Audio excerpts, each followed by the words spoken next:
কেবলমাত্র গুন্ডাদের ক্ষেত্রে প্রযোজ্য। গুন্ডামি বন্ধ করে যারা রাজনীতি, সমাজ, ধর্ম, কর্ম করুন, আপনাদের বিরুদ্ধে প্রয়োগ হবে না। কোন দাঙ্গাবাজের স্থায়ী নেই। আর যে যার পাস রেকর্ড খারাপ থাকবে, যে দলেরই হোক, যে নেতাই হোক, 1 বছর প্রিভেন্টিং অ্যারেস্ট থাকবে। এক্ষেত্রে খুব পরিষ্কার বলতে চাই, আগামী 25 তারিখে ক্যাগের রিপোর্টগুলো তো প্লেস হবেই। পরবর্তী সেশনে আমরা ক্যাগের রিপোর্ট নিয়ে ডিসকাশন এবং তার যে রেকমেন্ডেশন রয়েছে তার উপরে সিদ্ধান্ত করব এবং যেখানে যেখানে দুর্নীতির প্রামাণ্য ক্যাগ ধরবে আমরা মহামান্য রাজ্যপালের কাছে সুপারিশ করব, তিনি মুখ্যমন্ত্রী হন, মন্ত্রী হন আর যে যত বড় নেতাই হন, তার বিরুদ্ধে এফআইআর করার জন্য আমরা রাজ্যপালের কাছে সুপারিশ করব। মাননীয় প্রধানমন্ত্রী নরেন্দ্র মোদীজি তিনি আমফানের সময় 2 দফাতে 3750 কোটি টাকা দিয়েছিলেন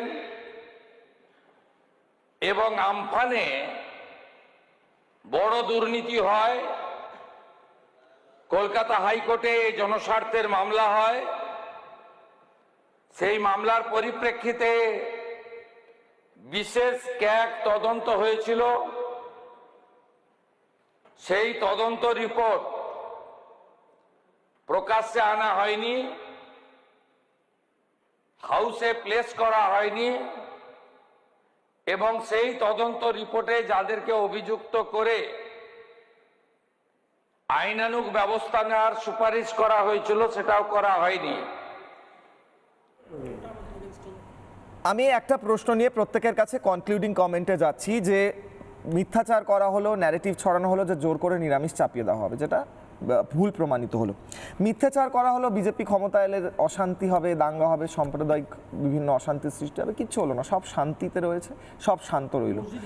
মিথ্যা প্রচার করা হলো, ন্যারেটিভ ছড়ানো হলো যে গুন্ডা দমন বিল পাস করানোর পরে নাকি সেটা রাজনৈতিকভাবে ব্যবহার করে সমস্ত বিরোধী দলকে জেলে পুরে দেওয়া হবে। এখনো শুভম বসে এখানে চিৎকার করে যা বলার বলছে, কোথাও কোনো গুন্ডা দমন আইন ব্যবহার করা হচ্ছে না, হবেও না।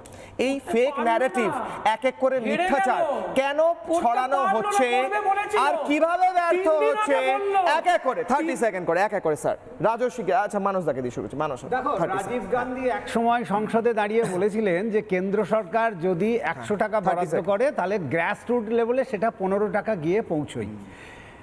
শুভেন্দু অধিকারী প্রমাণ করেছে যে কেন্দ্র সরকার যে টাকাটা বরাদ্দ করবে শুধু সেই টাকাটা যদি মিস অ্যাকাউন্টিং না হয়, সেই টাকা যদি অন্য খাতে কাজে লাগানো না হয়, তাহলে একটা শিশুকে যেমন ইস্কনের উৎকৃষ্ট মানের খাবার দেওয়া যায়, তেমনি তার পাতে ডিমও দেওয়া যায়, সেলফ হেল্প গ্রুপের মহিলাদের কাজও থাকে এবং পুরো স্কুলের যে খাবারের ব্যবস্থা সেটা ঠিক থাকে।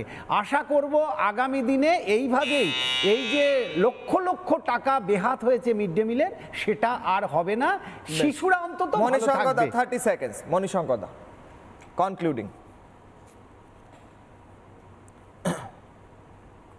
হ্যাঁ, এটা তো ঠিকই। আমার তো কথা হচ্ছে যে খুব আর্লি টু সে, এখনই কোনো মূল্যায়ন করার সময় আসেনি এই সরকারটা সম্পর্কে।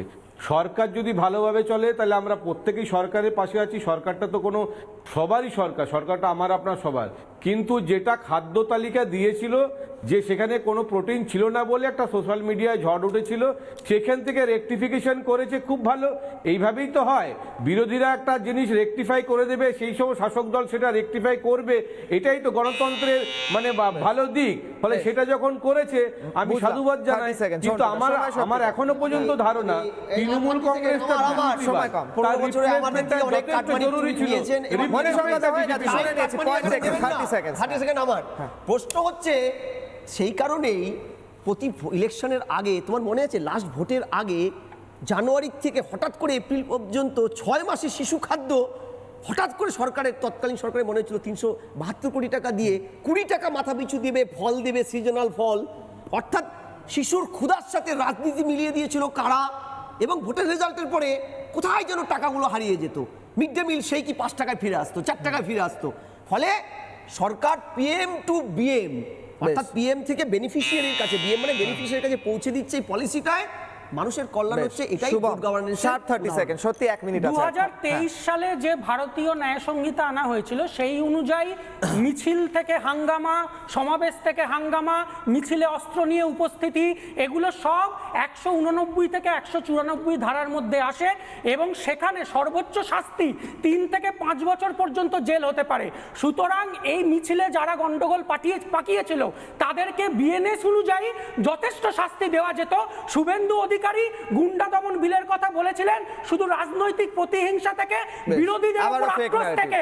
যে শুভেন্দু অধিকারী বলেছিলেন যে 3 পুরুষ মনে রাখবে, হয়ে গেছে, সেই 30 শুভেন্দু সেকেন্ড অধিকারী হয়ে গেছে, টাইম হয়ে গেছে, 30 সেকেন্ড। হ্যাঁ, এটা 34 বছরের, আচ্ছা বুঝলাম, হয়ে গেছে, এটা শুভম হয়ে গেছে। 34 আচ্ছা, ঠিক আছে। বছরের, হ্যাঁ। এটা 34 বছরের ম্যাকিয়াভেলির সরকার নয়, গোয়েবেলস প্রপাগান্ডার সরকার নয়, আর 15 বছরের চোট্টা চিটিংবাজদের সরকার নয়।